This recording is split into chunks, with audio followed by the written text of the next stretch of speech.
Well, I wanted to start this conversation by asking you like the topic of the day. As a Deftones fan yourself, have you listened to the new album yet? I got two songs left to go. I put it Oh, on before this series of interviews, and I got up to the second to last song. But I'm enjoying it so far. yeah. How about What are you? your thoughts on it? You liked it? Like, Yeah, I really do. I really do. I been listening to. I mean, Deftones was one of the first bands I got into when I was like 11. So long time fan. Um, you know, hmm, love most of the records. I think, if I'm totally honest, I think the last couple weren't my favorites, and I think this one feels like a real return to form for me. Um, I think the guitar tones are great. I think they're getting back into kind of like the sort of sludgier, more aggressive side of Deftones, which I really like. But they've still got all the kind of pretty bits in there, which is cool. And I watched the Zane Lowe interview that they did, and it seems like they're all in like a really good place, which is cool. I'm gonna go watch and play next year in the UK, so I'm excited about oh, that's great. Well, like we talked last week or 2 weeks ago. that. Oh, cool. I'm hoping they come here. Yeah, yeah. Fingers crossed. That'd be great. Yeah, yeah.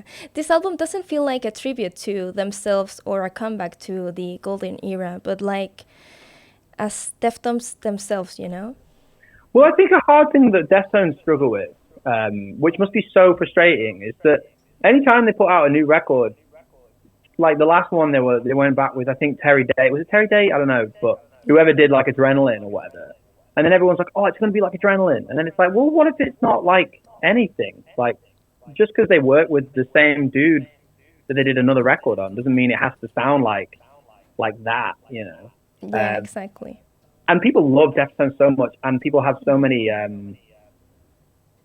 I suppose everybody loves White Pony, but the other records, everybody, one of my favorites is Saturday Night Wrist, which people tend to overlook quite a lot. But that's Yeah. my second favorite Deftones record, and I feel like that must be so much pressure when making a new record that there's so many albums that have come out already that people love so much, and everybody's going to want it to sound like a different one. So, yeah, it must be Yeah, hard to definitely. go into that process. Yeah. Well, both Deftones and Boston Manor can be described as bands that are very versatile in musical terms. What would you say has been your weirdest or most surprising inspiration for a song or an album? Oh, cool. Good question. I think. Oh, come on then. Sorry, my dog's bugging me. Come on up. Lie down. I think. I mean, all sorts of stuff. There's that song Foxglove.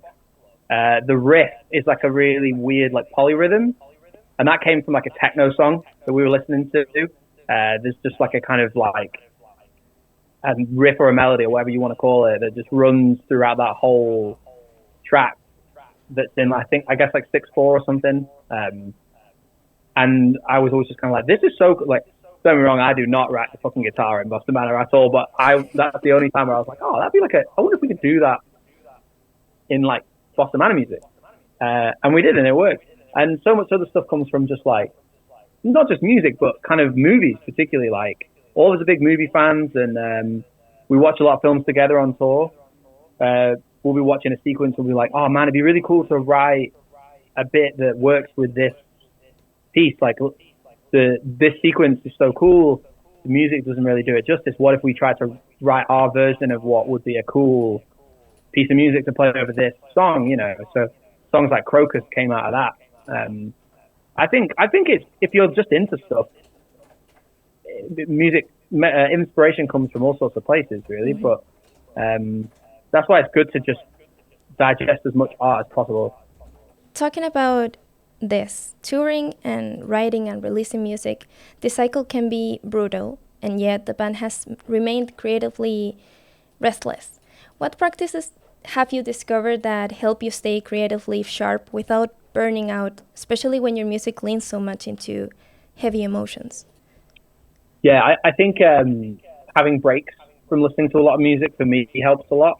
I find, and sometimes that's when we're writing as well, because I think you can kind of soak up too much background noise from other stuff. I think having other creative outlets is really healthy. I'm a designer, and that is a fun way for me to kind of like express myself in a non lyrical or melodic way.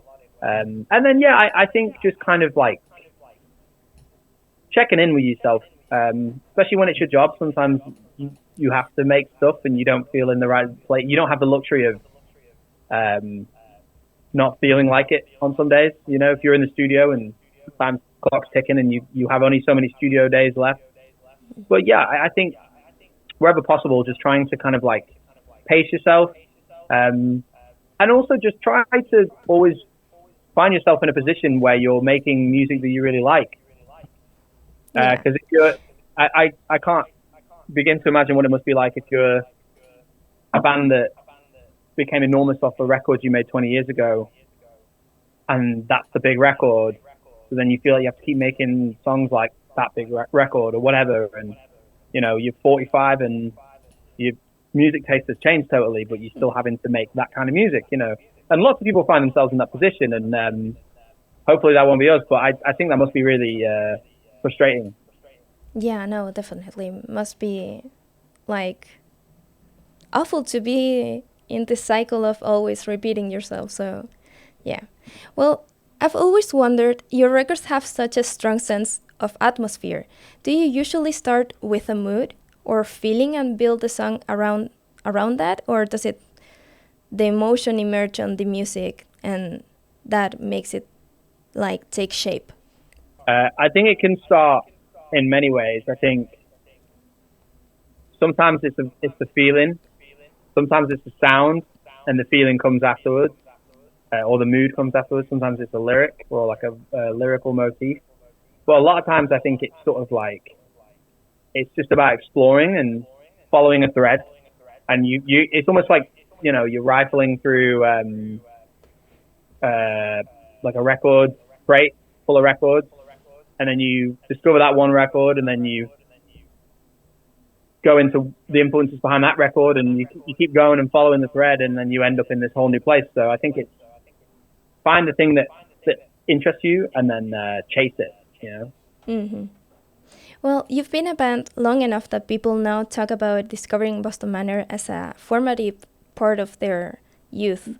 How does it feel to realize you're becoming like part of someone else's origin story? Becoming old.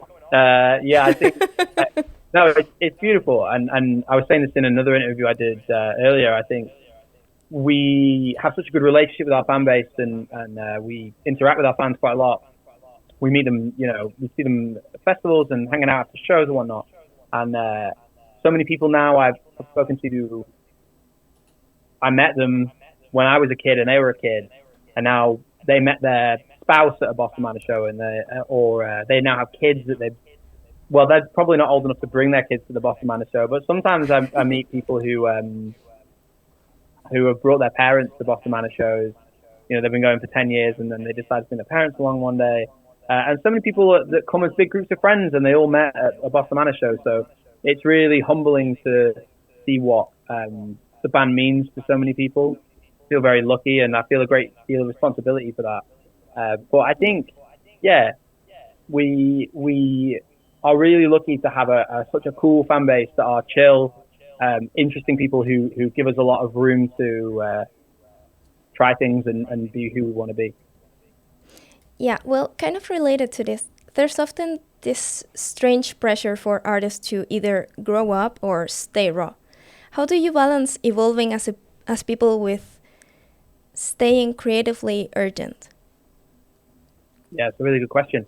I feel like that's the hardest challenge that everybody faces. You know, it's sort of a pendulum that keeps swinging one way or the other. You've got to kind of constantly keep it in check. Sometimes you'll feel a little burnt out, and sometimes you'll feel very self-aware. I think getting older, when you're young, you're so much less self-aware, and that's a really good thing. I think when writing music, you're kind of a bit cringe, but you don't really know that you're cringe yet. So you can kind of just like really lay stuff out there in your music and not think about it. Like you never get in your own head. You're just being completely in the moment. And And I think as you get older, you become so much more aware of the world around you, and you know more about yourself. And it's harder when you're making records, and you kind of have to get out of your own way sometimes. That's a real challenge, at least for me it is anyway. Yeah, no, definitely. In talking about challenges, in a time where so much music is about quick singles and constant content, your records feel really intentional and cohesive. How do you manage to stay focused on creating full bodies of work rather than getting caught up in the pace of the industry?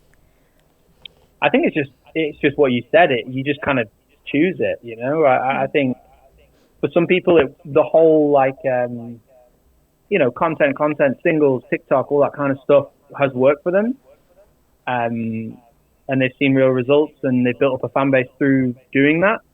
And then other people, it's just not their style, right? Like I don't digest content like that. I don't really listen to a lot of singles, apart from electronic music that tends to be more single based. But bands, I would listen to like a full album. I'm not on TikTok, and I try to not spend a lot of time on social media. So it would be inauthentic of me to do that. And I don't think it works. I think the whole social media thing, I don't think it works if you're not authentic. I think you kind of have to like doing it and be engaged in it. So yeah, we just kind of we didn't even make a decision. We just sort of have just naturally tended to, we use it and we try to keep up to date with our fans on there, but we're not really trying to I don't know, use it as a tool to build like a new fan base, we just like put out records, and that's how we like to listen to music. So that's what we keep doing. And I think you make better music because you take longer to write it. You write it with context and with purpose. You're not just writing a single because you have to make a single. It sits alongside other songs, so they all kind of have a place and a meaning. And you get to celebrate it. You get to have a year, 2 years where you're playing that record and talking about that music, and you get to actually show it to the world rather than just kind of putting it on the internet and then it goes away unless it goes viral, Yeah. And then you're stuck playing that single everywhere forever. That's the other side of it, Yeah. And people are very disappointed when they're listening to a 30-second part of a song, and they listen to the whole song and it's different and weird, and people are like, no, this is not what I'm looking for. So it's kind of so crazy. Special. Yeah, so crazy. Yeah. Well, talking about the music that you listen to, what have you been discovering lately? Well, Any I've been band, listening any artist? Yeah, quite a lot actually. I listened to a record yesterday which I really liked, and it's got a really cool private name. Music. It's called Racing Mount Pleasant is the name of the band, and it's chill saxophone rock. I don't know how to describe it. It's quite interesting. It's a bit twiddly. I don't know what it sounds like really, but that's really cool. I'm really excited for the new Load record which is coming out. That's really cool. And yeah, I listen to a lot of techno, so just kind of a lot of that kind of. There's always good stuff coming around on that. But yeah, definitely. I feel like there's a bunch of UK bands that are coming out now, just starting up, which is really exciting. Because I feel like we had a period of time, I don't know what it's like over there, but we had a period of time where not a lot of people were starting bands, There was a bit of a dry spell, but I think that's starting to change now. So, yeah, anyone reading this or listening to this interview, send me some stuff, because I listen to music all day, every day, so I'm up for hearing some new music. Great. We're going to make a list or something too. Please do. Yeah, that'd be great. Well, finally, what are you most excited to see or experience at your upcoming show here in Chile? I'm excited to see the city. I'm excited to try some amazing food. I'm excited to drink some great coffee. Just excited to play a show in a country I've never been to, that I've always wanted to travel to. I think Chile is really interesting. History of Chile is really interesting. And all my friends who played in Santiago said it was a great show, so I'm stoked for the show, and I'm excited to just meet people and talk to new people. That's going to be beautiful. So yeah, thank you guys for having us. And yeah, I'm excited to be there in 3 weeks, I think. 3 weeks, yeah. Crazy. Yeah, well, we're very excited to see you guys here because it's been very long, a very long wait. So Yeah, I'm very sorry about excited. that. We've been trying. We've been trying. No, it's difficult to come here. Yeah, we understand.